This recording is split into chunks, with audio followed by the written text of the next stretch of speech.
Venom the last ഡാൻസിന്റെ അവസാനത്തോടെ വെനവും agony എന്ന സിംബിയോട്ടും ഒഴികെ മറ്റെല്ലാ സിംബിയോട്ടുകളും ഇല്ലാതായി എന്നാണ് പലരും വിചാരിച്ചേക്കുന്നത്.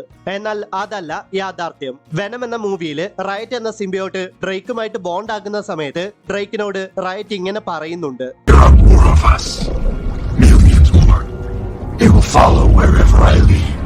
അതായത് വെനവും റൈറ്റും മാത്രമല്ല ഇനിയും മില്യൺ കണക്കിന് സിംബിയോട്ടുകൾ ഉണ്ടെന്നും അവയെ കൊണ്ടുവരാനാണ് താൻ ശ്രമിക്കുന്നതെന്നും. റൈറ്റ് സത്യത്തിൽ ആ റോക്കറ്റിൽ എർത്തിൽ നിന്ന് രക്ഷപ്പെടാനല്ല ശ്രമിച്ചത്, പകരം എൻറ്റയർ സിംബിയോട്ടുകളെയും എർത്തിലേക്ക് കൊണ്ടുവരാനാണ് ശ്രമിച്ചത്.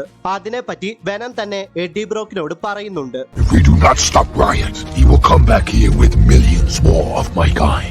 ആക്ച്വലി റൈറ്റിന്റെ പദ്ധതി വെനം നശിപ്പിച്ചില്ലായിരുന്നെങ്കിൽ മില്യൺ കണക്കിന് സിംബിയോട്ടുകൾ എർത്തിനെ ടേക്ക് ഓവർ ചെയ്തേനെ. വെനം ദ ലാസ്റ്റ് ഡാൻസിൽ എർത്തിലെ സിംബിയോട്ടുകളെല്ലാം നശിക്കപ്പെട്ടെങ്കിലും യൂണിവേഴ്സിൽ ഏതെങ്കിലും ഒരു ഭാഗത്ത് സിംബിയോട്ടുകൾ ഇപ്പോഴും ജീവിക്കുന്നുണ്ടാകാം.